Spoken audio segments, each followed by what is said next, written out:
I told them the story. Now they are paying attention to this guy every time they see him. And Tom Corona last night came up to me. You saw what he did today? He was like, so come on, Tom. I know him. He's a good guy. He's in the job. Let him do the job. He's doing very well. I'm not sure exactly. I don't want to know what he's doing. I'm very sure he's Don't be surprised if you see him in Senate or Congress. That's a scary thought. So, I want to say the challenge in is order to be in Martin, Senate, you have to decide soon. I'll drop it tomorrow.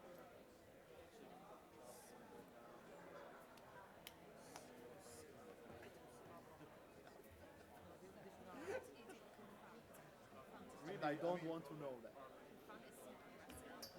I mean, listen, yeah, Yeah. it's a personal decision at the end of the day. You are doing whatever is good for you. And Don't try Mandela. no, I cannot influence that. I totally understand why you are doing this. However, shish. Why? Give me the reasons why. I tell you, first, how to pursue when we was not even, you know that I was not sure about taking it. I was encouraged to take it because you were in the group, and I think we formed a group based on having like different type of skills. You have more or less the so, but now everything has switched or changed. But that's not you. It's the fact that you have too many classes, and I agree with you. You have to drop one. And I'll handle it. you have a family. I'm staying with you. I told you from the very first beginning. Yeah, but decide which one is less. But I told you, A couple of lectures I understand. He's not giving you the skills. He's not giving you the what? You don't need it. Gives you what? I don't need it. That's what I understand. You decide what you need. He hit my head. Well, it's good.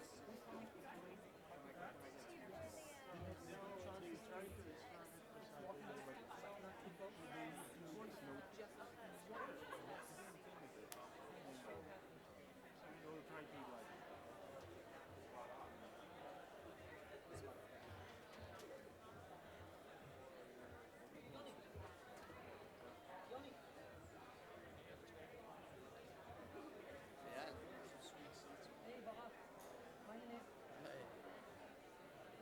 ניסיתי לראות אתכם, אתה רוצה שניפגש ברבע לשש, אבל לא... היית בשיעור? But nevertheless, But it's up to you. It's your decision. See, I cannot really influence that. I really wanted to take it. דיברתי איתו קצת בשייט. Now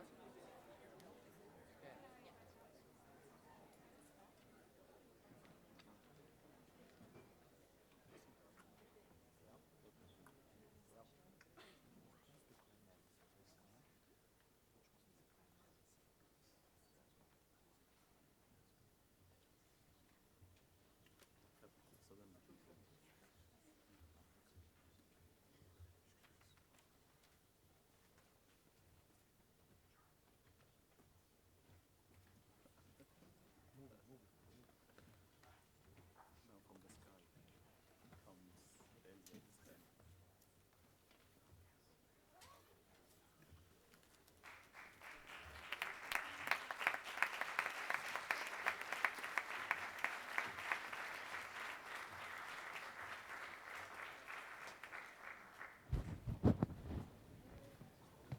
Well, good evening. My name is Bill Purcell. I'm the director of the Institute of Politics, and it's my great pleasure to welcome all of you to the John F. Kennedy Jr. Forum this evening. One of the singular initiatives of this Harvard Kennedy School and our Dean David Ellwood is acting in time. Acting in time obviously requires understanding in time, and to that end, the Institute of Politics works very hard to bring the people and the discussions that make that possible in this place. Tonight's discussion could not be more timely or more important, with discussions including Iran to begin very soon. And I believe you'll agree with me that the choice of our moderator makes the importance of that discussion very clear. Ambassador Nick Burns is Professor of Practice of Diplomacy and International Politics at the Harvard Kennedy School.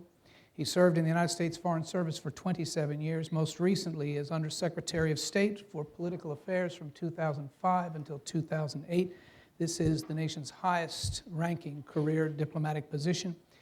From this position, he led negotiations on Iran, India, Kosovo, was responsible for overseeing U.S. diplomatic efforts in literally every region of the world. Prior to that, he was United States Ambassador to NATO from 2001 to 2005, also served as our ambassador to Greece. Please join me in welcoming Ambassador Nick Burns.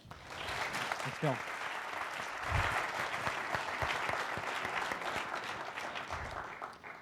Thank you, Bill, and good evening. It's a pleasure to welcome all of you here to the John F. Kennedy Jr. Forum, and thanks very much to Bill Purcell and the Institute of Politics for its leadership here and for this tremendous forum. We're going to have a good discussion tonight about a very important topic: whether or not the United States and other countries will find their way to peace with Iran in the future, in the next year or two, or find ourselves in conflict and in war with that country. We have two great scholars and practitioners here this evening: Elliot Abrams of the Carnegie Endowment for International Peace, Mohsen Milani of the University of South Florida. I'll introduce them to you in a minute. We have a number of special guests, but I do think I should single out Nadav Tamir, the Consul General of Israel, great friend of the Kennedy School and graduate of the Kennedy School. Welcome, Nadav. Thank you for being with us today.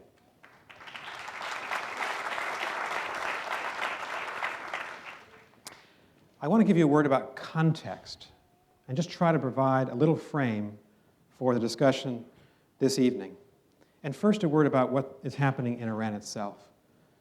In the aftermath of Iran's stolen election this past June, the dramatic demonstrations that followed in the streets of every Iranian city, especially Tehran, how should we understand the turmoil of Iran's domestic politics and the stability itself of Iran's government? I'm going to ask Elliot and Mohsen to give us their views on the drama being played out in Iran's ruling circles, the largest anti-government demonstrations in the history of the Islamic Republic of Iran this summer, followed by the arrest of opposition leaders and of academics and of journalists and of foreigners. The sinister show trials of opposition leaders in Iranian courts this summer, which were reminiscent to me and to many people of what Joseph Stalin did 70 years ago in Soviet Russia. The unprecedented criticism by Iranians in the political system of the supreme leader, Ali Khamenei, and the apparent struggle for power between, on the one hand, Mahmoud Ahmadinejad, supported by the Revolutionary Guards, and on the other, a combination of senior clerics and civilian leaders, some of whom were fathers and mothers of the Iranian Revolution in 1978 and 1979. What is the likely conclusion of this internal struggle for power in Iran?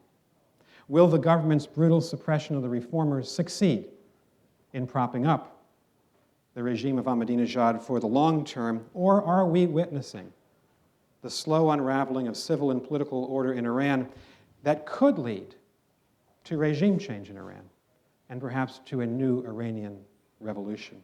That's the first question that I'm going to ask Mohsen and Elliot and all of you to focus on. The second question goes directly to the heart of what's in the interest of the United States, of Israel, of the moderate Arab states, and I believe of the Palestinian people. Will we soon see an Iranian government with a nuclear weapons capability? And if that happens, what will be the consequences for the future peace and stability of the region that is now the epicenter of American policy, the Middle East? It's where we are focused in the world today, and I think it's the epicenter of global politics. Iran already poses at least three specific threats to the United States: a nuclear weapons capability that would change the balance of power against us and against most of our friends in the future, first. Second, the fact that Iran is funding and directing nearly all the Middle East terrorist groups that are a problem for the United States and Israel and the moderate Palestinians.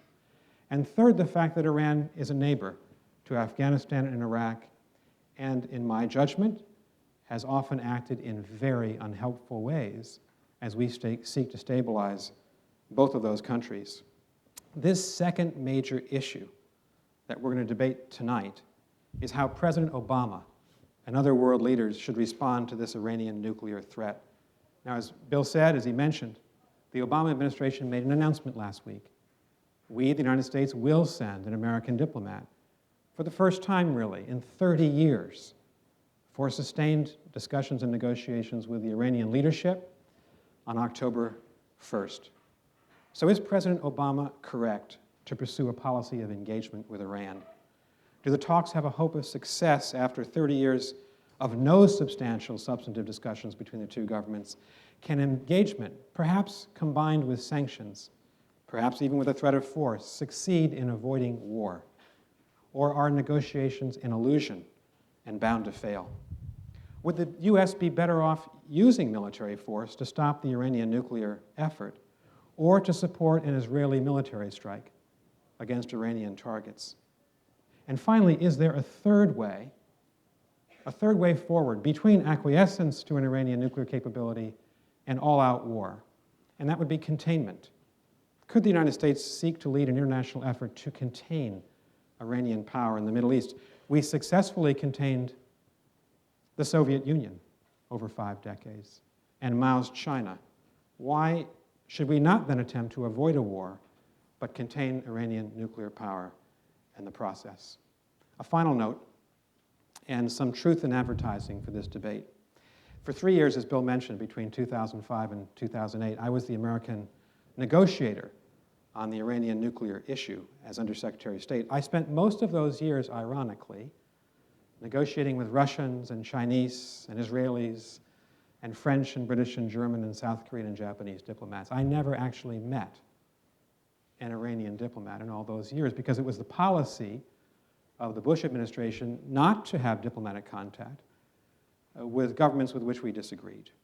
So another question for the audience tonight is what President Obama has put forward as a great change in the way that Americans act in the world. Should we be engaging our adversaries and enemies as well as our friends? And I have very strong views on all these issues, but as your moderator, I'm going to try very hard to be objective and ask one final question. Is diplomacy the way forward through a difficult relationship with a truculent and irresponsible government in Tehran, or are we fated for something else? Let me introduce our two speakers. Elliot Abrams is a friend of mine. He is a senior fellow at the Middle Eastern Studies at the Council on Foreign Relations in Washington, D.C. He served at a very high level in the Bush administration. He was our Deputy National Security Advisor for a lot of that time, responsible for all of our Middle East politics and negotiations, and did a very fine job in the process.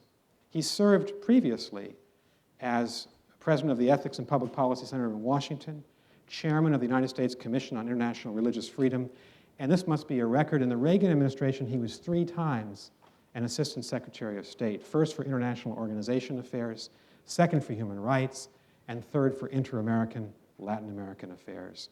He's a graduate of Harvard College, you've all heard of that, of Adams House, of Harvard Law School, and London School of Economics, and the author of 3 books. Please join me in welcoming Elliot Abrams. Thank you.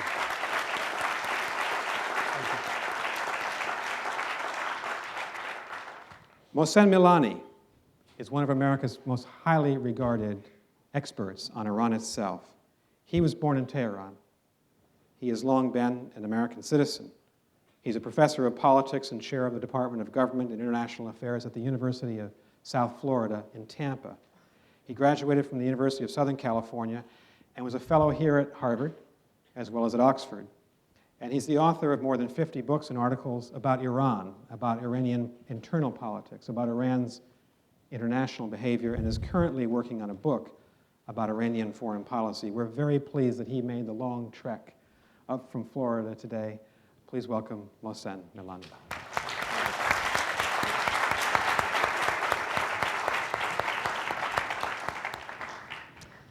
We thought we'd have a conversation. I'll ask some questions of Mohsen and Elliot. We'll take about 20 to 30 minutes to do that, and then we're going to turn to you. There are 4 microphones here. You can present yourself at that microphone. You can state an opinion, but it needs to be quickly followed by a question. And every sentence you utter must have a question mark at the end of that sentence. I'd appreciate it if you'd abide by those rules. Mohsen.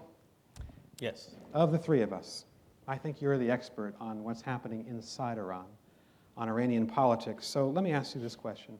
Do you believe the Iranian government was weakened fundamentally by the events of the summer, the aftermath of the elections?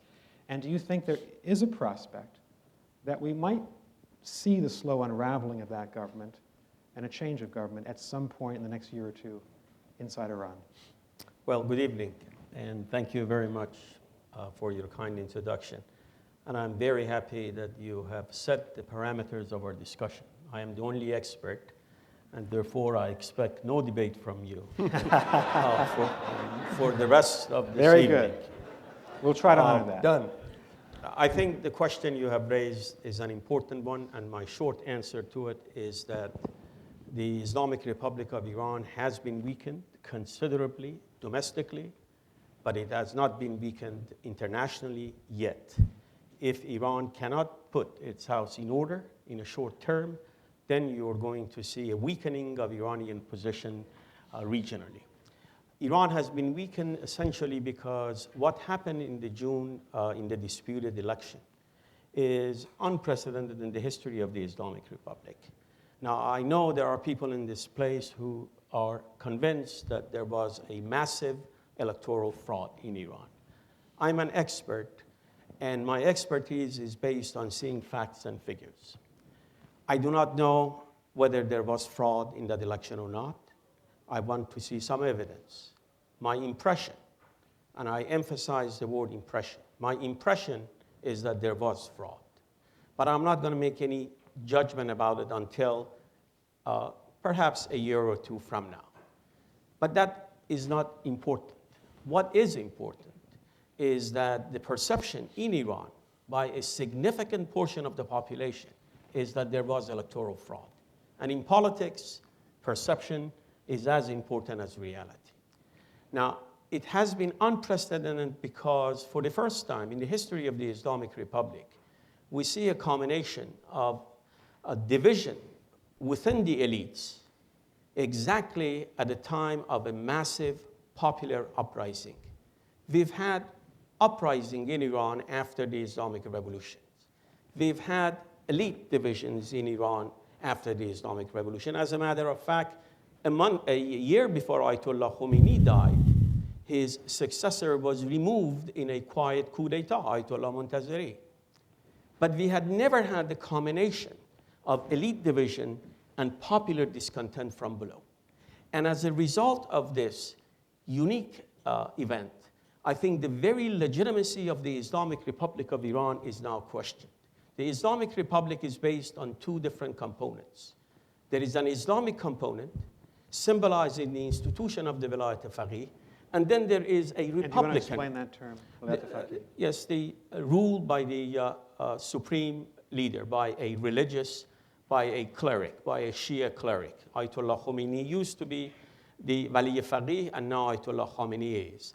So it has 2 components, an Islamic component, which President Bush used to call the unelected component of the system. But there was also a Republican component. And that Republican component was based on some sort of democracy. I won't call it Western-style democracy. I would call it elite-controlled democracy. Now, that balance after the June uprising, that equilibrium is no longer there.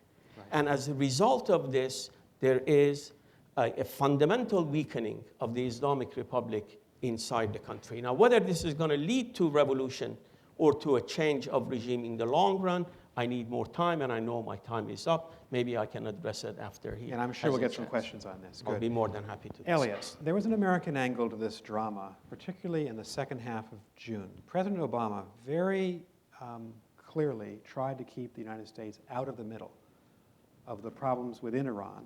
Was he correct in doing that? Or do you think he should have shown more appreciation, respect, support for the people who are putting their lives on the line in the streets? You know, Bernard Lewis once said that the United States is unpopular in those countries where the population thinks there's a dictatorship and the Americans are supporting it, Egypt. And popular in those countries where there is a dictatorship and the people think we are opposing it, Iran. I think we had a lot more leeway. I think the argument for the administration's policy was, let's not get in the middle of this. To me, the question was not getting in the middle of it. It was even getting on the outside of it. It was saying quickly, you know, it's obvious which side we're on. We are on the side of the people who are fighting for democracy there. I think it was particularly poignant because it's part of a broader pattern. The administration hasn't really done that in Venezuela. It hasn't really done that in China. It hasn't put us on the side of people fighting for democracy in their own countries. It wouldn't have taken much, and I think it was a mistake. You're a former Assistant Secretary of State for Human Rights. You spent a lot of time in the Bush administration trying to forward the principle of democracy. You think the Obama administration missed a chance to do that? I think so, you know, particularly if they want to move into negotiations. The danger of the negotiations, or a danger, is legitimizing the regime at exactly the wrong moment. You can avoid that if really the way Reagan did in his negotiations with the Soviets, which is to say you negotiate with them because they're there while denouncing them. I mean, while saying evil empire. That didn't stop the negotiations with the Soviets. So what he did do was to make it clear to the people of the Soviet Union whose side we were on. Now we're entering into these negotiations at a moment when it is less clear than it should be. The administration has given off a kind of whiff of unhappiness with these demonstrations that have slowed down its negotiating. There was obviously a rationale to Obama's policy, and I think it was that there was a concern that if the United States injected itself into the middle of the political debate in Tehran, we would have become an actor. Ahmadinejad would have been able to say, perhaps with some credibility, the U.S. is interfering in our system. I actually defended President Obama on this. I thought he made the right call, but we'll just disagree on that. But I want to get to the question you've just posed and ask Mohsen to jump in here. The Obama administration is now going to negotiate with a government that has just put forward a brutal crackdown and imprisoned lots of people, murdered some people. Will we now legitimize President Ahmadinejad by sitting down with him? Is engagement the right way to go with Iran? I know this is not the right place to quote the former Secretary of Defense, Donald Rumsfeld, but I'm going to. It could be. It depends what you say. When people, during the height of the Iraq War, when he was being criticized for not sending enough troops or equipment to Iraq, he said something like, you go to war with the army you have, not with the army you want to have. Well, you negotiate with the government that is in power, not with the government that you think should be in power or you desire to be in power. It is very strange because the same people who have been against negotiation with Iran before June uprising are the same people who are saying now, don't negotiate because it is not a legitimate government. Well, they said it wasn't a legitimate government before. I have to disagree with that. I think of Iran experts like Karim Sajadpour and Shaul Bakhash, who were engagers before June and who are now saying it's awfully dangerous and the risk of legitimizing them is too great. So there are some people who flipped. But I was talking about not them. I was talking about people who have always been against negotiation. I was in favor of engagement. I still am, but I'm much more qualified in what I propose precisely because of what happened in Iran.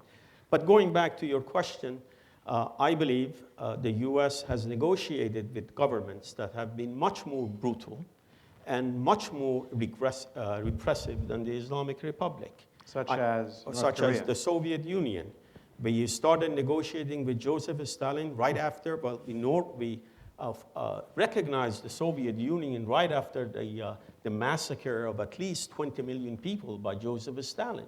We have negotiated with Mao Zedong. The American government started secret negotiations with Mao Zedong at the height of the Cultural Revolution. And I think they did the right thing. I'm not criticizing it. I think you have to negotiate with your enemy as long as you know what you want, as long as you go to the negotiation table with a definitive agenda and you're self-confident about what you do. It doesn't matter who the other person is. And I think it would be a huge mistake for the United States to get itself involved in the internal struggle in Iran today. I think what President Obama did during the street demonstrations, what he did publicly, is absolutely correct, and I give him A+. As a professor, I usually do not give more than C+, but in his case, he gets an A+. You should come to Harvard.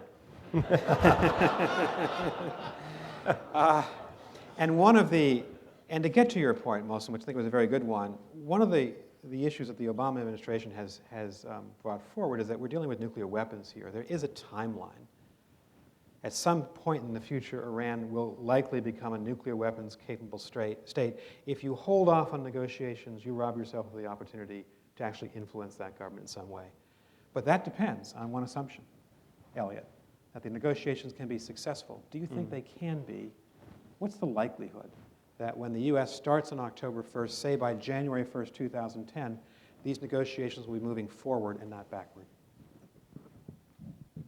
Very slim.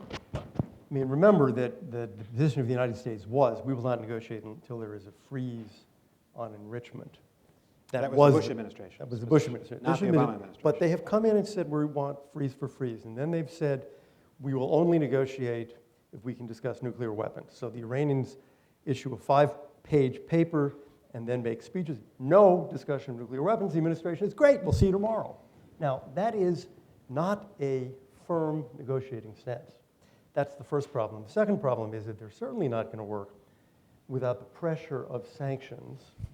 And the pressure of sanctions, you know, the day after the Russian foreign minister said, we don't really think sanctions are a good idea, the threat of sanctions is pretty slim right now.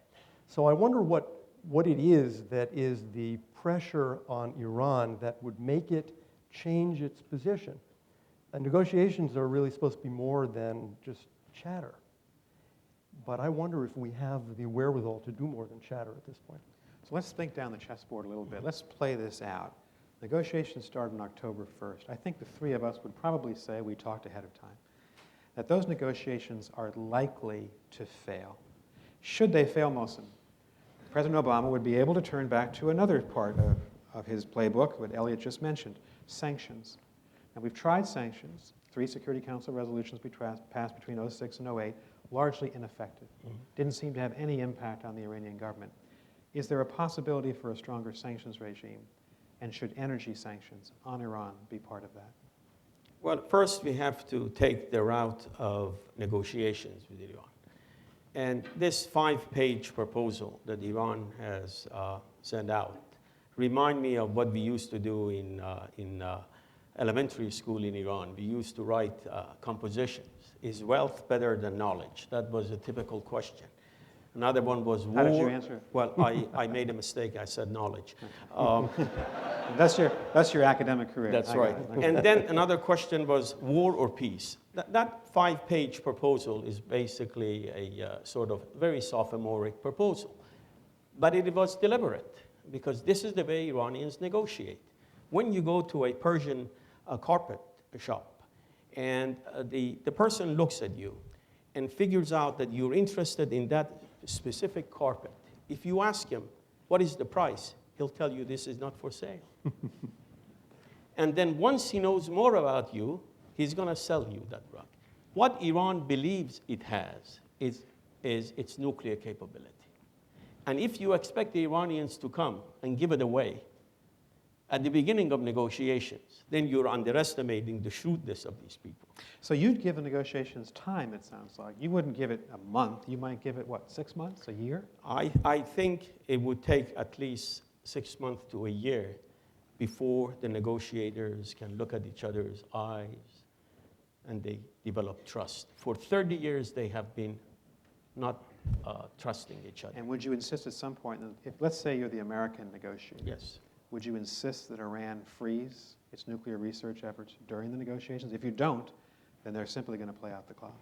If I would have been the negotiators, I would not even start with the nuclear issue. I would start on a number of other issues. I would build confidence, but then I would give myself a year. I would tell them, look, we are going to do X and Y, so you know we are sincere. But be aware. What is at the X and end, Y? Such as what is going on in Afghanistan, what is going on in Iraq. You mean threatened military force?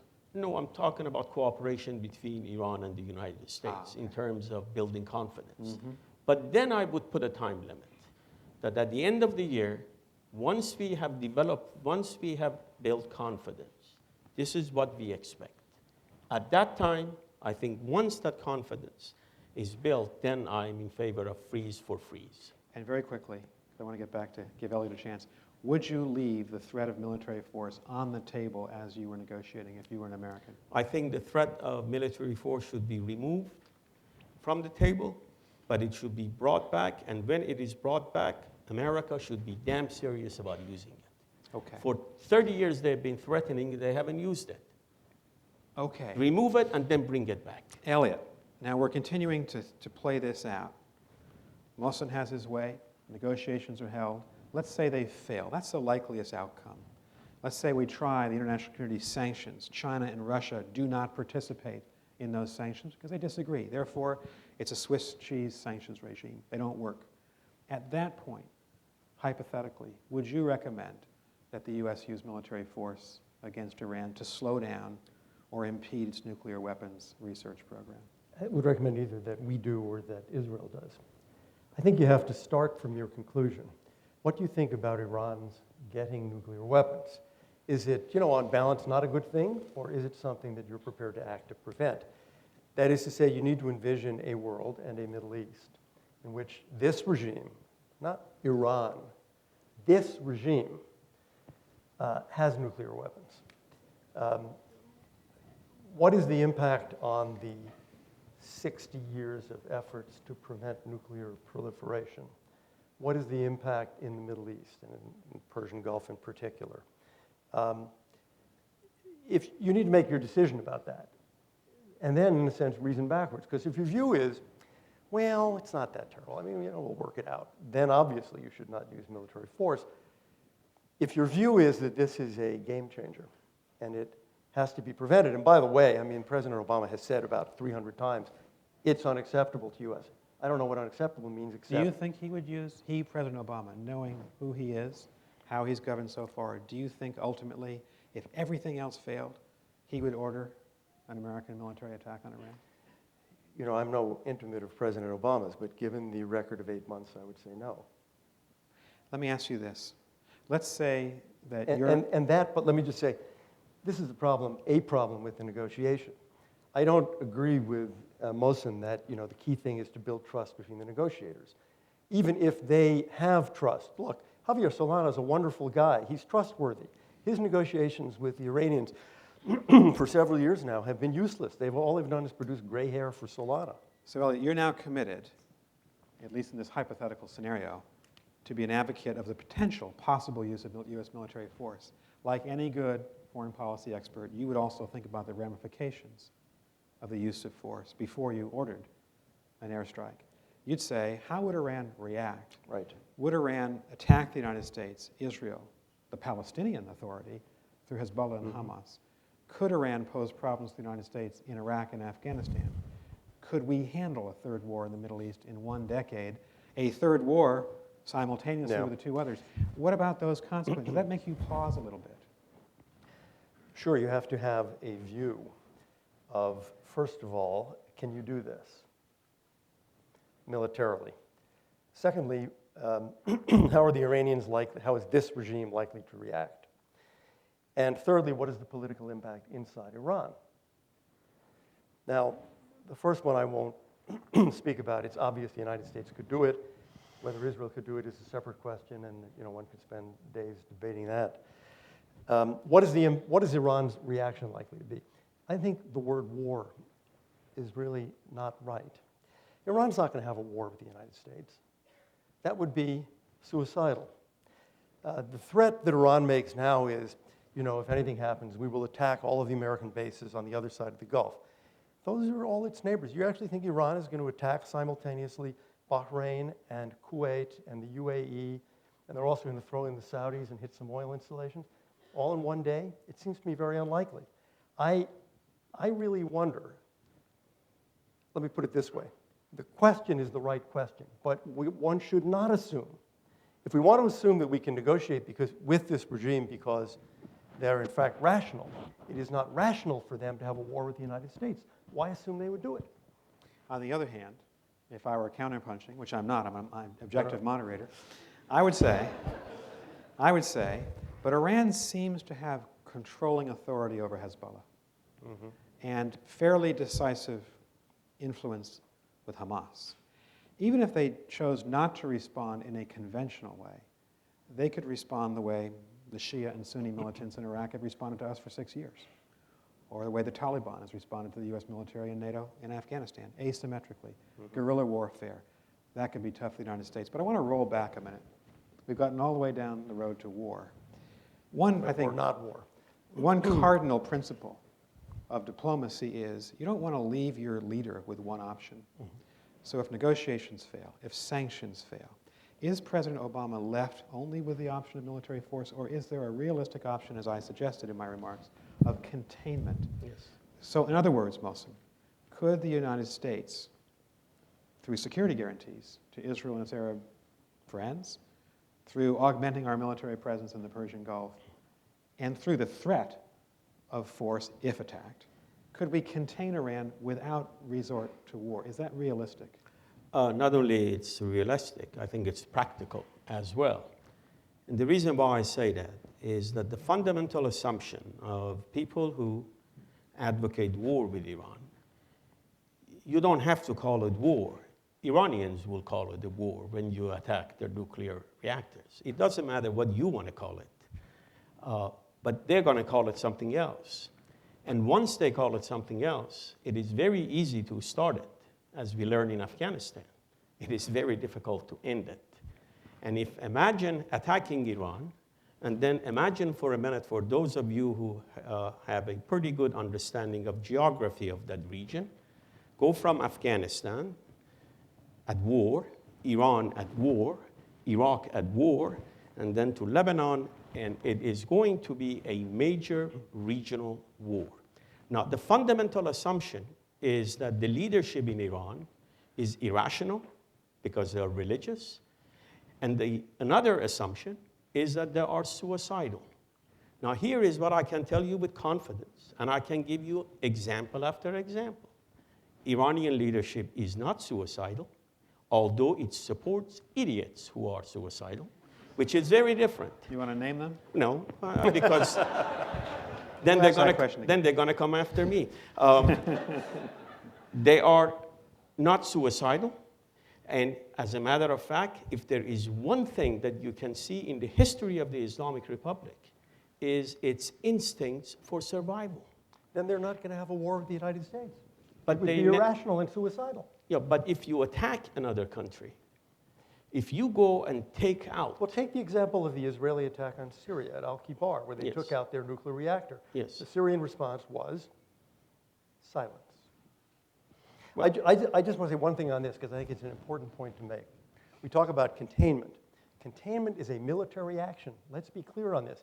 Containment does not take place at a negotiating table. Containment, if you can use the Soviet model, containment is a threat of military force. So if we're saying we're going to contain Iran, what we're saying is we won't use military force. Next year, we'll threaten it. We wouldn't initiate, which is a very important distinction, actually. I think that's the key distinction. But it is, I don't think so. I think the key is whether you are willing to use military force against Iran. If you're not, I think the problem is that it makes the negotiation much less likely to be successful. So, Elliot, if you were back in the White House advising President Obama, however unlikely that scenario would be, set of circumstances. And if these two options were presented, Mr. President, we have the option of use of military force. We have the option of containment, which is the U.S. not initiating military force, essentially trying to surround Iran with power. Would you tell him the containment option is an illusion and unworkable? Or would you say that it has a chance of working? That might have a big impact on his thinking. Well, I think I would say to him, as we think this through, we have to ask ourselves whether the failure of the United States and our allies to prevent Iran from getting a nuclear weapon will give rise to an Israeli strike on Iran. And then we have to ask ourselves, do we favor that or oppose it? Is it in the interest of the United States or against the interest of the United States? That's got to be factored in as you think about whether containment is possible or likely to work. Good. Can I just say, let's end there and deal with one. Because that's the key Okay. element. Quick to, because I was interrupted. Fair enough. The assumption is that they are not rational, and therefore the language of force is the only language they understand. The 2003 National Intelligence Estimate, which said that Iran halted its nuclear weapons program. I do not know if this is accurate or not. But there was something that I think was even more important than that conclusion. In that report, it is very explicit that the 16 major intelligence agencies in this country concluded that Iran halted its program because of a cost and benefit calculation, which tells you that you are talking about a bad regime, but a regime that is not suicidal. They halted it when we went into Iraq. Which That's the confirms language, my that's point. the language of force. Okay, one more question. Yes. Because you prompted another question Yes. before we give the students a chance to talk and ask their own questions. Are Israeli and American interests parallel or even identical here? If it's in Israel's interest to use force should diplomacy not succeed, is that also the American interest? Awesome. I think by wisdom and by age, he is old. He's going to get the last word. Oh, he is? Yeah, he always does. He's going to get the last word. Let me first make it very clear that as far as I'm concerned, and I've said it many times, not only in this country, but I've said it in Iran when I have went back to Iran, that it is not in the national interest of Iran to get itself involved in the Arab-Israeli conflict, especially with the Palestinian issue. I've said it, and I'm going to say it, and I know you told me Does this is on Ahmadinejad record. agree with you? Not only Ahmadinejad does not agree with me, Ahmadinejad has made a few comments that are absolutely despicable. Right. Absolutely despicable and irresponsible. The head of a state does not have the right, even as a joke, to call for another country to be destroyed. You just don't do that. I don't care whether the language he used was proper or not. If it was not a proper language, when he found out that other people are interpreting it that way, he should have come out and made it very clear that that is not what he believes. And furthermore, to make the claim that the Holocaust was a myth, I think this is beyond the pale. So having said that, I believe it is not in the interest, long-term national interest of even Israel to attack Iran. And I'll just give you one example and no more.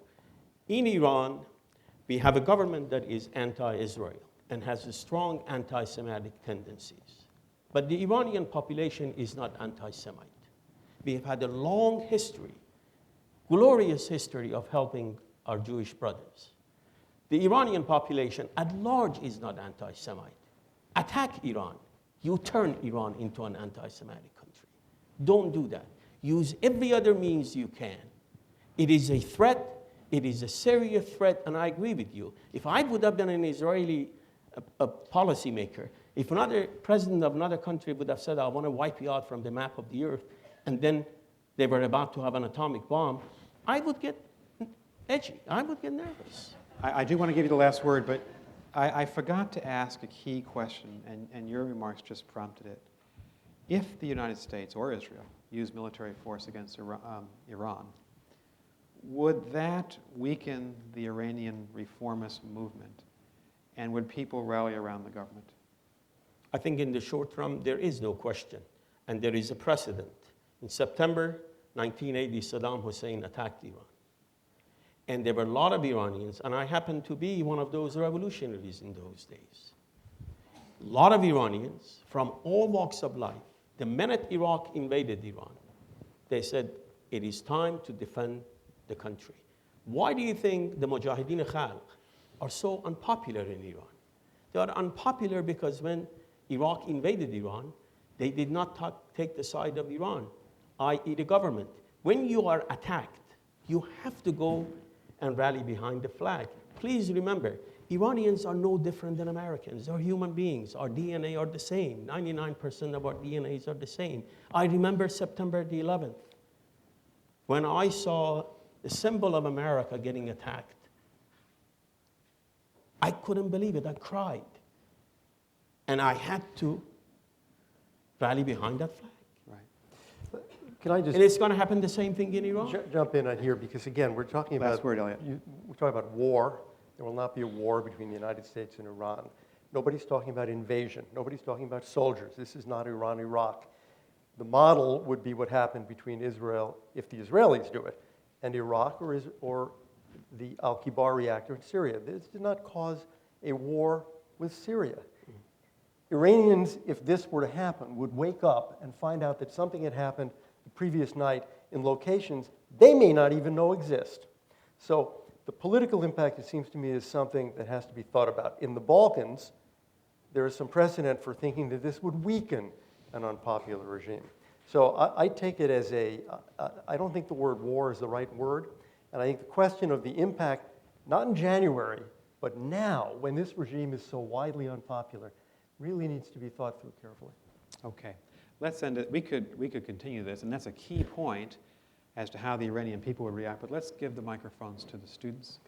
There are microphones here and here, on this balcony and on this balcony. I would just ask, I'll call on you, sir, first. Tell us your name, where you're from, and a question, please. Yes. My name is Eyal. I'm from Israel. I'm a mid-career student. I want to first comment. I don't think Iran is not rational, and I don't think it's suicidal. I think it seeks domination in our region, and I think that you would agree after comparing him to Soviet Union and China. So in this perspective, asking about containment, I would appreciate your opinion of what kind of message will that deliver? How do you think counter-proliferation could be any better than it was so far? What kind of message do you think this will be given to the moderate Islamic countries in our region, such as Turkey, Egypt, Saudi Arabia? And what kind of message do you think this delivers to Israel? Thank you. Good question. Thank you. Elliot. I think we, as we try to think through the counter-proliferation question after, we're assuming now Iran has a nuclear weapon, it's very difficult. It's very difficult to see what you would do to persuade first some Arab countries in the region or Turkey that they should not think about getting nuclear weapons. I don't know what it is you would do for Israel. I mean, if we had better anti-missile defenses, I guess we could share them with Israel. Maybe in that circumstance, one should think about helping Israel get a strong and clear second strike capability against Iran. The problem, though, is that, as Rafsanjani once said, Israel is a one-bomb country, and there's nothing you can do unless you have perfect missile defenses to cope with that. I would just add to what Elliot has said, if you're thinking about containing Iran or even defeating Iran, you're not just looking, if you're an American at Israel, you're looking at the Gulf countries as well, at the United Arab Emirates, at Saudi Arabia, at Kuwait, at Bahrain. These countries are going to have an interest in their own security. And so American policy has to be not just based on Israel, but on the Arab world itself. Yes, sir. My name is Ahmed. I'm first year in MPID. My question to you is, if you look at other countries that have developed nuclear weapons like India, it comes from a perceived threat from China, and then subsequently in Pakistan comes from a perceived threat from India that they developed nuclear weapons. Would that be the case that in case of Iran, it's advisable to take the threat of attack or violence against Iran off the table so that the perceived insecurity they might have, they might feel more secure in giving up their nuclear weapons? Thank you. Mohsen. I think you're absolutely correct, and deterrence, in my judgment, is the key component of Iranian policy, regional policy, as well as its policy toward the United States. Now remember, Iran was attacked in 1980, and Iranians' deterrence strategy started in the 1980s as a result of Iraq's invasion. But then after that, they decided to continue developing it. Now imagine you are a policymaker in Iran, and you have about 60,000 American troops in Afghanistan and about 150,000 American troops in Iraq, and you're basically sandwiched. What are you going to do? What you're going to do, as any rational actor would do, you would try to develop a retaliatory capability. And I think this is exactly what Iran has been doing in Afghanistan, developing an indigenous, Afghan-based retaliatory capability against America in case of an attack on Iran. They're doing the same thing in southern part of Iraq. They have done the same thing in Lebanon with thousands of weapons, of missiles. And I think this is why Iran is planning to develop the nuclear capability to build the bomb should they decide to build the bomb. Now remember, we've been talking about Iran's nuclear programs and all of this. Most of what we've been saying is not based on evidence. We are speculating. And I am doing the same thing. I don't think Iran has the bomb yet, as far as I know, but I do believe that Iran is determined to build the capability to build the bomb very much like Japan, should they decide to build the bomb, if they are attacked or if they are threatened seriously. And just for the record, Japan has not taken that step as a matter of national policy. I just want to clarify that the NIE said that they stopped developing a warhead in 2003 when the United States went into Iraq. Clearly, the decision to move forward with a militarized nuclear program was taken before the United States acted in Afghanistan or Iraq. Mm-hmm. Yes, sir. My name's Daniel Berman. I'm a research assistant at the Institute of Iranian Studies at the University of St. Andrews in Scotland. My question sort of goes back to the domestic politics in Iran at the beginning, which is since the elections, we've had a row over the vice president's position in Iran. We've had Ahmadinejad's spiritual mentor suggest that when the supreme leader endorses the president, they transfer God's authority towards them. We've had the Speaker of Parliament raise the specter of Bani Sadar's fate. Are we seeing a split between the president and the supreme leader, with perhaps the president positioning himself as sort of a rallying figure for opposition now that the reformists seem to be out of the game? And what impact will this have on U.S. relations and the nuclear program? That's a very insightful question. I would just add for Mohsen and Elliot another question on top of yours. Are we also seeing the militarization of the Iranian government? Is Ahmadinejad effectively aligning himself with the military against the clerics?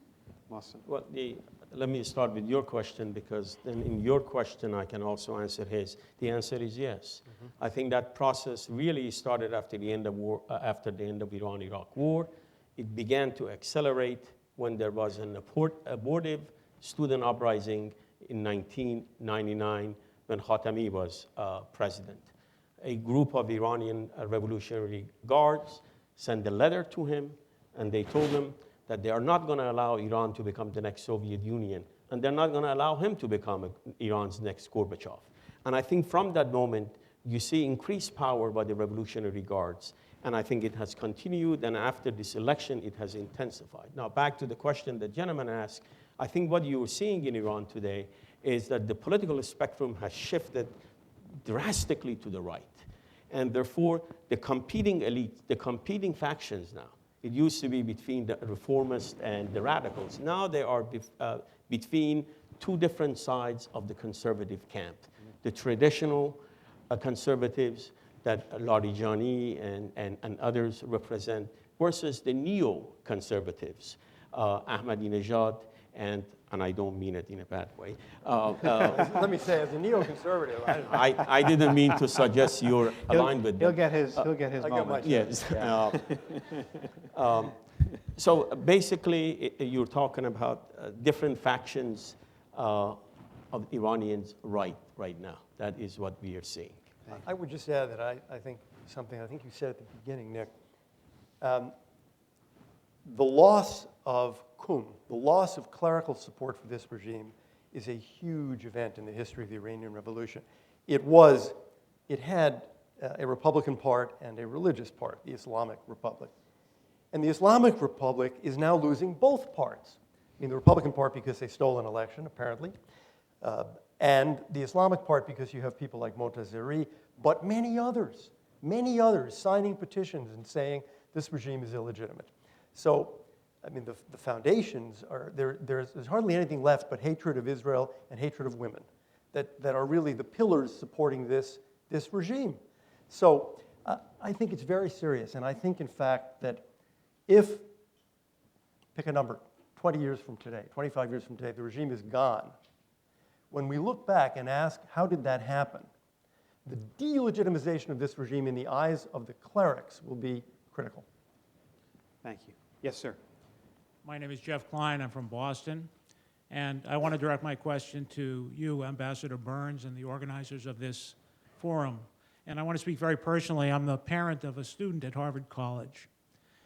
I want to ask you, what message does it send to the students here when you invite and give a respectful platform to a person like Elliot Abrams to speak about democracy in Iran when he himself was the organizer and paymaster? Let me finish. I'm going to be very brief. This very brief. I am going to be very brief. Please be civil, and please have a question. I'm being civil. I'm being truthful, in my opinion. Mr. Abrams was indicted for lying about his activities in Central America by the federal government. He plea bargained by admitting his fault, Sir, was pardoned by... My question is, what message does it send to the students here, not only to invite this man to comment about democracy in Iran, but to elide the description of who he is and what his history is? I'll be happy to give you the answer that you're looking for. Perhaps it's not what you're looking for, but I'll give you the answer that you deserve. It is a question. And the answer is, Elliot Abrams is a patriotic American who has served several administrations. He has been a public servant. He is a model for what one can do to give up perhaps the riches of the private sector to focus on service of the public. And I know personally, because I worked with him very closely in the last administration, that he is a sincere, truthful, and upstanding person. That's your answer. Thank you very much. Yes, sir. Thank you. Thank you very much. Thank you thank you. Yes, please. Thank you. Hi, my name is Azadeh, MPP2. My question is, you spoke about the damage that a potential war with Iran could make and the perception of Iranians regarding Americans. Now, I'm curious to know what you think America's quest for engagement with Iran would do to the natural course of democratization that we are seeing in Iran in terms of people's desire for change. Thank you. I think I am a Democrat, small d. But I think democracy is not like an automobile. You don't export it. You just can't do it. It is not possible. And it can't be done by use of force. It has to be something that people desire it.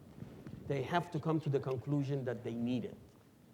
Otherwise, it is not going to be done. I'm in favor of engagement. And I'm also in favor of American government pushing for human rights in a very public and open way.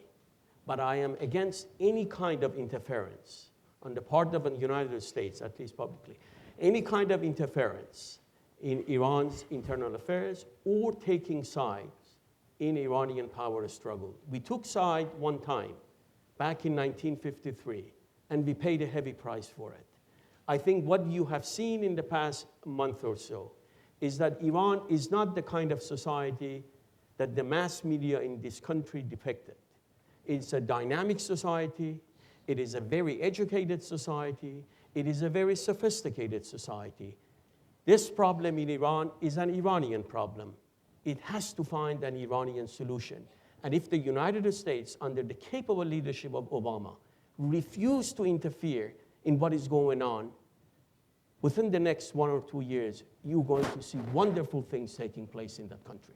I suspect we have a difference of opinion here. Yeah, I think where we may disagree is on the definition of interfere. What does interfere mean? The United States supported dissidents in the Soviet Union and in the Soviet bloc. Was that interference? I don't know. It was certainly something we did as a matter of both politics and conscience, and it probably helped shorten the life of the Soviet Union. We've done that in a lot of places. We interfered when we did a boycott of South Africa because of apartheid. We interfered to push Marcos out in the Philippines. So I guess my problem with the way you put it is that it seems to me that you would swallow up the whole support of human rights and democracy by the United States government. Now, I don't want to interfere either, but I do want it to be very clear to Iranians which side we're on. I think the mass media here do give a pretty good sense that whatever is going on in the regime, Iran is a very sophisticated and complicated society. That doesn't mean to me that we shouldn't be very clear in expressing our view, our horror, for example, of some of the things the regime has done recently. I hope that when Bill Burns sits down with the Iranians, they want to have a broad discussion. Bill Burns being the American designated to be at the negotiating table. Right. How about starting with the Newsweek reporter and saying, free him? That should be on the table. A Newsweek reporter who is under arrest. Under arrest in Iran, right. American citizen. Right. Okay, thank you both. Yes. I just want to draw an analogy and ask a pedagogic question, I guess. I'm an Iranian student from HBS, Harvard Business School. The way I imagine Iran myself, the way I picture Iran is like a puber child, basically, who is irreverent, stubborn, trying to seek identities, trying to establish itself and gain recognition. And at the same time, a puber which has been marginalized, is living in the slums, doesn't have many opportunities for growth. Iran is a pariah state who is seeking recognition, basically. And my question is fundamentally a pedagogic one. How do you deal with such a puber? Do you threaten it with house arrest and with beatings? Or do you offer it a scholarship to come to Harvard and study here and have a career? It's the same thing as you're facing with Iran. Do you threaten to invade it or to bomb it down, or do you give it actually an opportunity to join the World Trade Organization, go into all kinds of, engage with trade and to have its population? And the second question is, even if you offer them the second with engagement, what we're doing, is that really credible while at the same time you tell them, if you don't do that, we'll go and beat you and put you in house arrest? I wonder how credible that will be. Well, on the first part, I think we have offered it. There have been a number of offers made. Nick may actually have been there when one of them, or was Bill Burns the person who sat at the table? Yes. We, the P5 plus one, that is the permanent members of the Security Council plus Germany, have made a number of offers to Iran to do what you're suggesting we should try to achieve, which is help them modernize the economy, help them bring Iran out of pariah status in exchange for abandoning the nuclear weapons program. I would agree with you that that offer should be made. The problem is, at what point do you say, okay, you're adolescent, or Iran has actually expressed no interest in it and has said no? Then you would have to ask about your adolescent. What do I do if he tries to seize a gun? Do I let him have the gun? I mean, the analogies are always stretched, but I would argue that we have in fact done that with Iran. Those offers are on the table and they're pretty good offers. And Iran has shown no interest whatsoever in the Western offer. Can I say something? Yes, very, very quickly. In 2003, I believe Iran actually engaged and approached the US, sent letters via the embassy to engage with the US, and that was just completely neglected. I've heard that several times, but when you ask people like Colin Powell, why didn't you respond, or Condi Rice, why did you respond? They say, what are you talking about? I had no such letter. What I can tell you, what's a matter of clear record, is the P5 plus one put these offers on the table, and they were pretty generous offers about opening up to Iran. But if you don't think they're generous enough, what would have happened if the regime had said, well, that's not generous enough, let's negotiate? They would have gotten more. This is actually a very important point, because from June 1, 2006 on, there were repeated offers by the PERM 5 countries in Germany to negotiate with Iran. So the negotiating actually started 3 years ago. Iran has not responded to any of those overtures. It'll be interesting to see if they treat President Obama's participation in a more serious way. One would hope so. Mohsen. Engagement is a multifaceted phenomenon. And I think the US is well advised to separate political engagement at the state level with people-to-people exchanges. The US is very popular inside Iran and amongst the Iranians. And I think there are so many ways the United States can indirectly influence Iranian politics. For example, as you suggested, by giving more visas to the Iranian students coming here, and going back, or to start exchange programs, athlete exchanges, all kinds of stuff. We should not lump them all together. For 30 years, more or less, we've done that. Americans know very little about Iran, and the Iranian population knows very little about America. And I think it's time to change that. And it is the best investment in the long run. China changed its way only because of engagement on economic and cultural level. And that, I think, is the key to a successful engagement in the long run. Let me just say, I agree Yes, with that please. completely. I think Good. that's absolutely right, and I think the engagement that we need is less with the regime and more with the people of Iran, and we're not doing enough. agree. And it's nice to see See, you we both could in agree. agreement.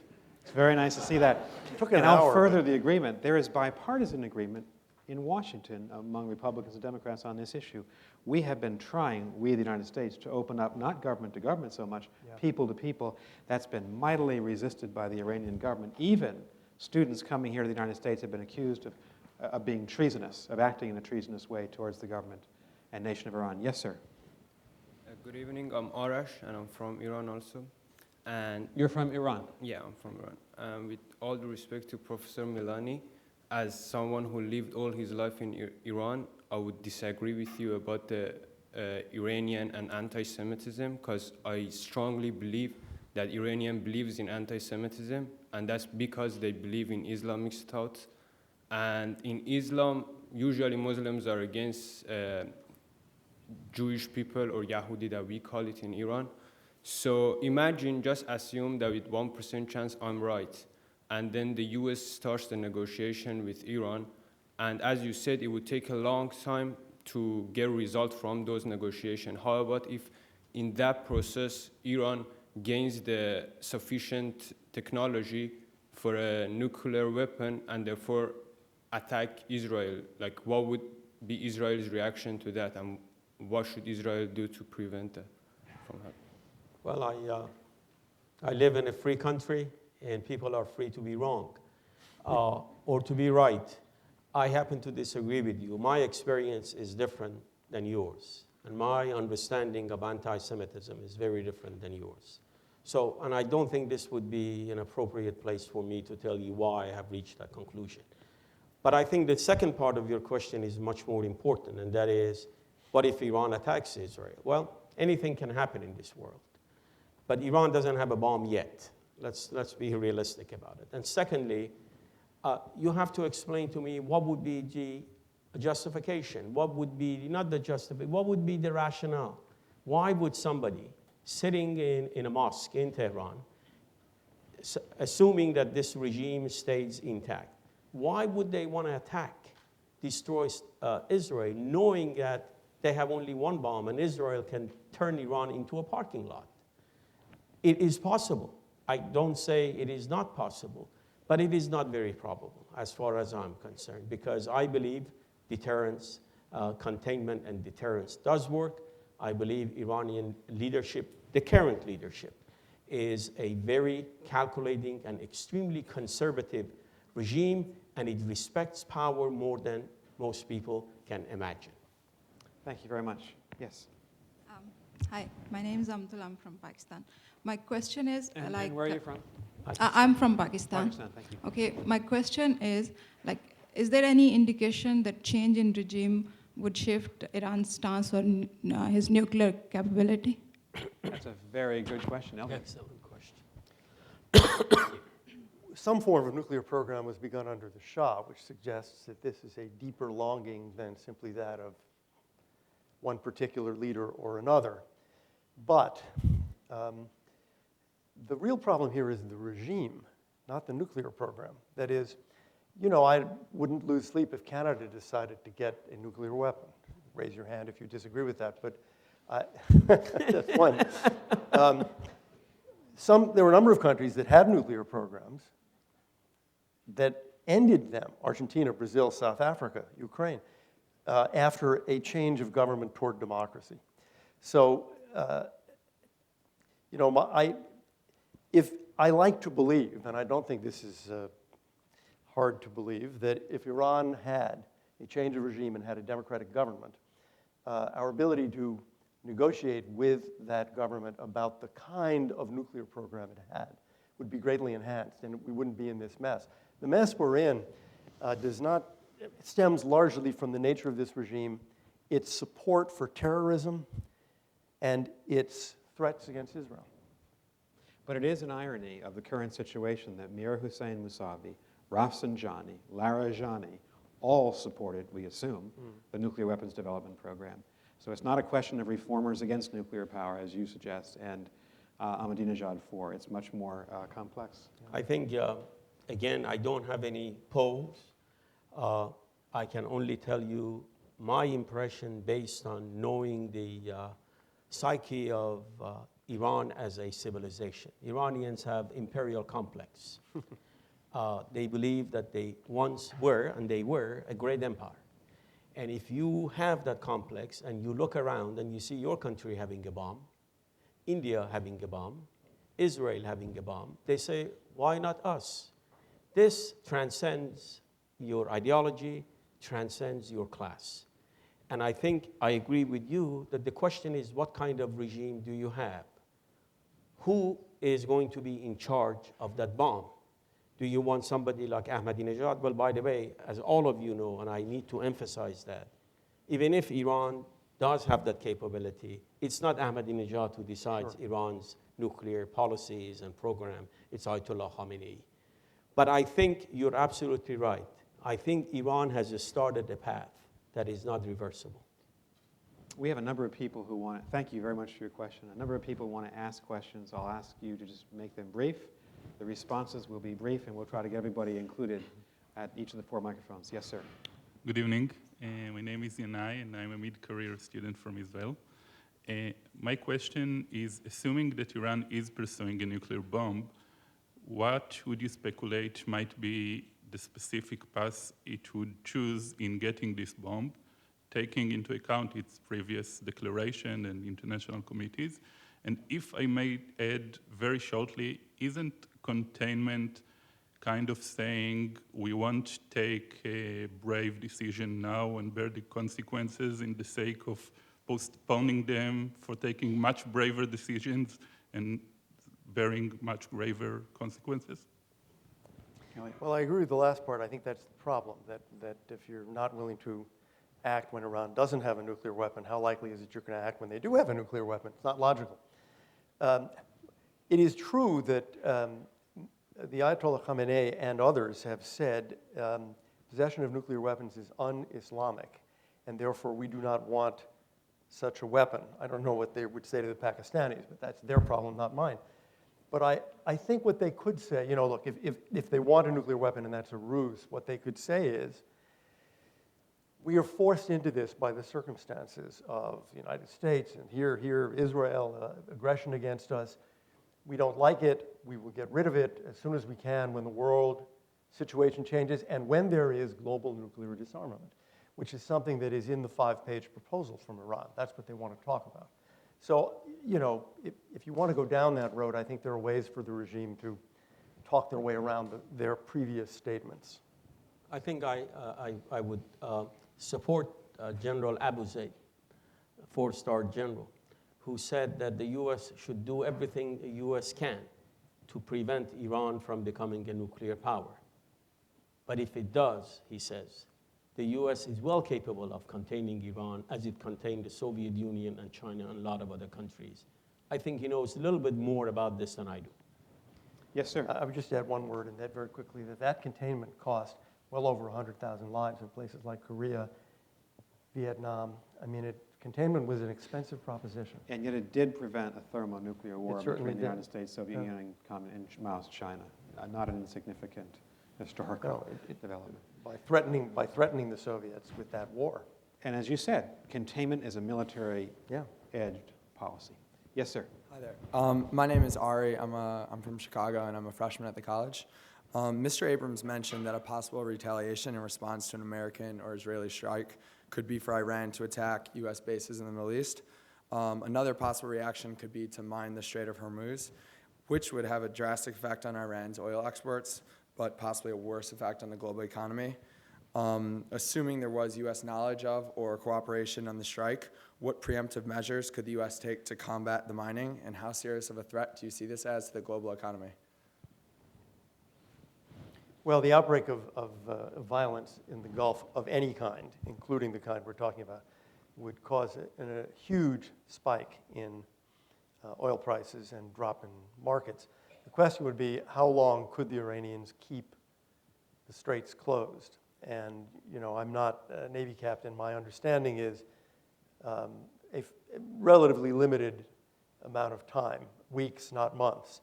So that, the oil prices would start coming down again.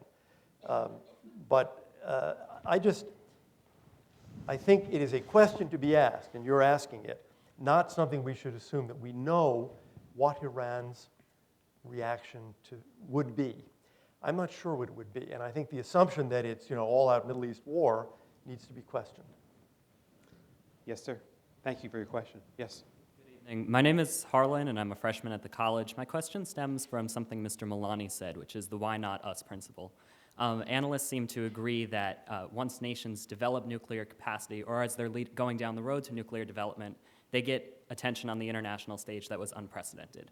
So in terms of what my generation can look to, in which up to, or as many as the world's 200 countries, any of which can develop nuclear capacity, is there a long-term strategy for deterrent, or is the only answer to be individual engagement on an individual basis? That's an excellent question, yes. Well, I'm afraid I don't have an answer to that excellent question you have, because I think the NPT is becoming obsolete, and it has to be renegotiated. And I think the vision that you are describing requires commitment not only from the countries that want to become a nuclear power, but the countries that are already nuclear power. Morality cannot be selective. You cannot say some countries can have it because they are my friends, and other countries cannot have it because they're my enemy. It's not going to work. Americans might buy it, Europeans might buy it, but the countries, developing countries, are not going to buy that. So there has to be consistency in that NPT. I think that the countries that have become nuclear, I think they need to make a commitment, visible, identifiable, verifiable commitment to reduction of their nuclear weapons. And at the same time, the countries like Iran that are aspiring to become nuclear power, they must be stopped. You might consult the Belfer Center website, Belfer Center here at the Kennedy School. Professor Matt Bunn is here. Will Tobey is a senior fellow. They're both experts on this issue of nuclear proliferation. There is a review conference for the NPT, the Nuclear Non-Proliferation Treaty, in 2010. And the Obama administration is beginning to work out its position. So it's a very good question. And there's a lot of expertise at this school. I'm sure that they'd be happy to talk to you about that issue. Thank you very much for your question. Yes, sir. Hi, thank you for coming here today. My name is Chris Holliday, and I'm a junior at the college. My question centers around the recent presidential election results in Iran. And it seems like we can have two different courses of action. One would be to support the current regime and try to negotiate with them, which may or may not lead to desirable results. Or we can try to support the opposition that has recently come out of the presidential election, keeping in mind that in doing so, while they may be more willing to engage with the US, they are still part of the anti-Western revolutionary establishment. And also, by overtly supporting the opposition, it kind of strengthens the current regime's argument that we are trying to undermine their government. So my question is, what should we do moving forward? Should we support one side or the other, or maybe neither? Thank you. And I'd just say, to be fair to President Obama, he is definitely trying not to support the Ahmadinejad government, but he's also trying to sit down with that government. So it's a slightly different phraseology than the question. If I could just repose it like that to Mohsen. I think you need to ask yourself one very important question. Why is it that none of the leaders of the Green Movement have publicly asked for U.S. support? If somebody is not asking it, don't give it. Well, I don't think that's quite fair. I mean, I think, sorry. And I think that's why I said publicly. I mean, what happens behind the scene is not subject of our discussion here, but I'm talking about public. I'm talking about diplomacy. Sometimes the most difficult thing to do in life is to be silent, as you have learned today. Sometimes you don't have to do anything. Just stay on the sideline, watch the development, and at the right time intervene. Patience is the best remedy at this time. Be patient, don't interfere. Did you want to come back on that? Yeah, the difficulty is this just happened in June. And since then, there's been a bit of a reign of terror in Iran. And we read this week about the arrest of grandchildren of people like Montazeri. There have been deaths. There are American citizens in prison there too. At this moment, to jump into negotiations with that regime isn't neutrality. It runs the risk of strengthening the regime, of strengthening them in the eyes of the Iranian people, because we seem to be indifferent. This is when we're engaging. That, I think, is the problem. I understand the president's desire to be neutral, but to follow this behavior pattern by the regime, by now jumping into the negotiation, runs an enormous risk. Now, you could say, how do you counteract that risk?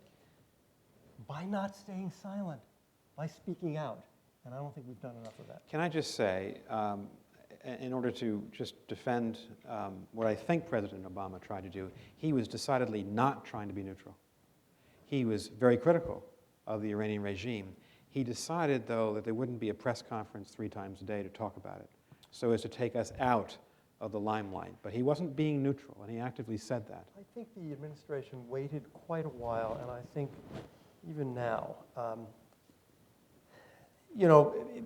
there have been many appeals, not, of course, from Rafsanjani or somebody like that, but many students and others have said, where are you guys? Meaning the Americans.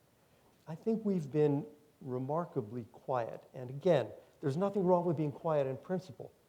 But as we are entering a negotiation with the regime, it seems to me it's incumbent upon us to make it very clear that we don't want this to redound to their benefit. I think there is one thing that has been implied here, and I think it's very dangerous for people to make that conclusion.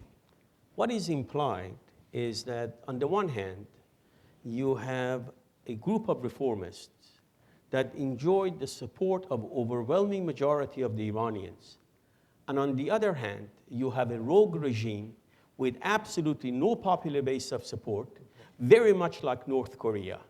Ladies and gentlemen, if this is the way you think, you are mistaken, deeply mistaken. Iran is a highly divided society. I don't know the numbers, whether it is 45-55, whether it is 48-52, I don't know. It is not that the other side does not have a popular base of support. Iran is a divided society. Why do you want to entangle in this? What are you going to gain? You support one side, you're going to make the other side enemy.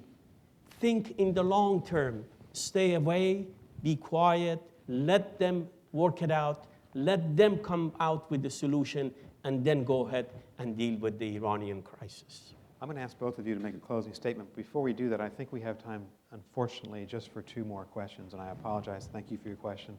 So I'll take one question here and one from here, please. My name is Sharif Fam. I'm from Egypt.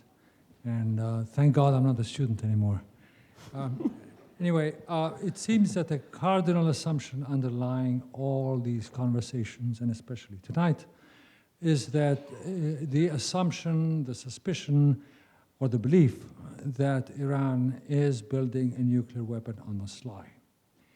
There is no evidence, as I have read it from any intelligence agency, as was written in the papers or in the media, any American intelligence agency or the United Nations, there is no evidence that Iran is building such a weapon. And it seems, it is quite alarming to me to hear all that conversation about war, about bombing, about Israel doing this, about us doing that, based upon assumption, which is a terrible reminder of Iraq. Now, also, one thing that I really want to ask is this. Does America have any alternative to its classical negotiations, which consists of do this or else? This has been the subject of negotiations all the time. Is that your question? Yes. Okay. Is there an alternative to this kind of negotiation? Thank you very much for your question. Elliot. Just trying to be brief. The lack of information is the fault of Iran, says the IAEA. In its report on Iran, dated 28 August, it says, on military dimensions, there remain a number of outstanding issues which give rise to concern, need to be clarified, to exclude the existence of possible military dimensions to Iran's nuclear program. And why do they not have this information? Because Iran will not answer the questions.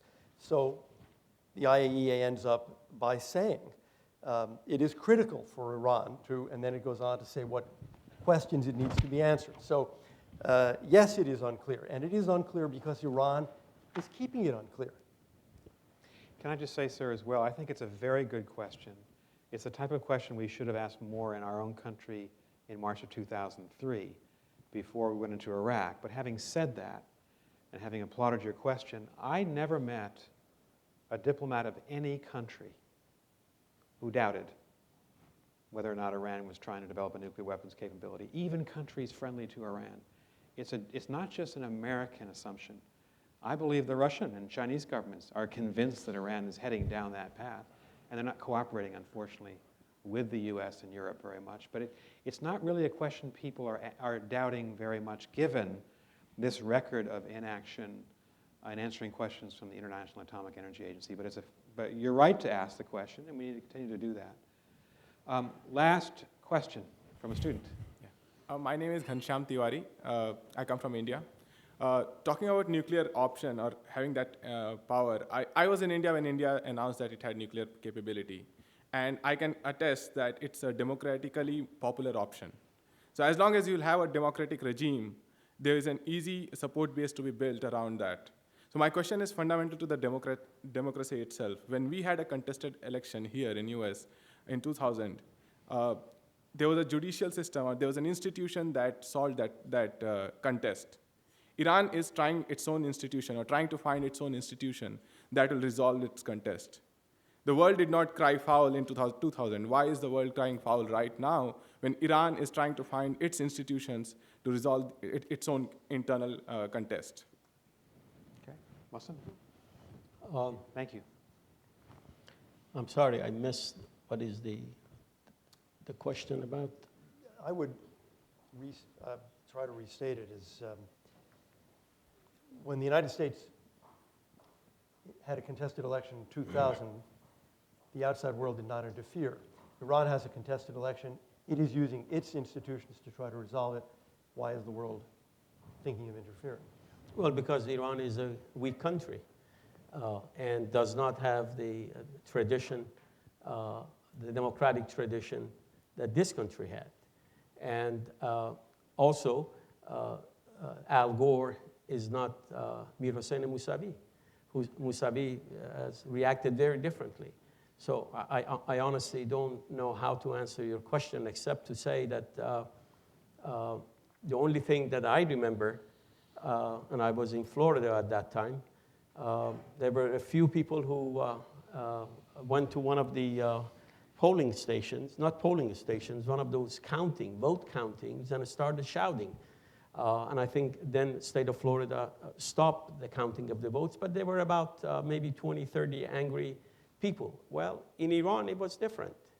You had millions of people take to the streets of Iran. Iranians took it very differently than Americans did, because it's a very different country. And I think it was one of the most glorious moments of Iran in the past 30 years. Elliot. Good. We're going to ask both Elliot and Mohsen just take 1 or 2 minutes to sum up what you want to say. What would be the takeaways from this discussion for the students here? What would you want them to remember from this evening's discussion? Mohsen. Just on the exam, that's the first question. First of all, I want to thank you again for inviting me. Pleasure. But I am very, very disappointed by both of you, because at first you said I am the expert. And throughout you have been arguing with me. And I am sorry, I'm going to leave here really disappointed. But I can summarize everything I have said in 3 or 4 major points. Number one, I think it is very important to continue negotiating with Iran, number one. negotiating with whoever is in power in Iran. Number two, I think it is in Americans' interest not to get itself entangled in Iranian power struggle. Even Iranians themselves don't know what is going to happen a year or two from now. And if they don't know what is going to happen to Iran in a year or two from now, I think based on the kind of expertise I have seen in this country, it would be a huge mistake for the United States to put its egg in one or two baskets at this time. I think they should be staying on the sideline, watch the development in Iran carefully with the intention of eventually having full engagement in Iran. And my last point is that the most important part of this engagement should be cultural, political engagement, but with one caveat. If the intention of these cultural exchanges is to weaken the Islamic Republic, in other words, the intention is political, but it is getting a cultural facade, it's not going to work. The Islamic Republic has been in power for 30 years. They're pretty smart. They know the difference. I think it should be a genuine peoples to people. This country, the greatest weapon this country has, it is not its nuclear weapons. Believe me. It is a Jeffersonian concept of democracy. And they don't need to lie about it. They don't need to have political ambitions behind this. I think if it is genuine, and we say it's peoples to people, and the US government does not try to manipulate this, I honestly think in less than 10 years we can have this meeting here, and you're going to see a very different Iran and a very different pro-American population in Iran. Thank you, Mohsen. Thank you. Elliot? Well, that's a great and hopeful way to end, and I certainly hope it happens. I think, however, in the shorter run, it's always right for the United States to make clear its support for people fighting for human rights and fighting for democracy in their country. It's their fight, but we have to be crystal clear whose side we are on. And I think we've been less than crystal clear in the case of Iran. I think that was the first point I would make. I'd only make one other, and that is, since this is a very serious problem, we can't allow ourselves to dream that it will disappear, to dream that a negotiation that has failed and failed and failed and failed, despite the best efforts of people like Solana and many excellent diplomats, is going to succeed all of a sudden. Bingo, it's going to succeed. It is not. It is very unlikely to. We can't get the sanctions in place. We have been trying under the last two administrations and now a third to avoid this terrible choice between Iran getting a bomb or taking military action to stop it. That was the right policy. It is the right policy. You don't have to do anything to be faced with that choice.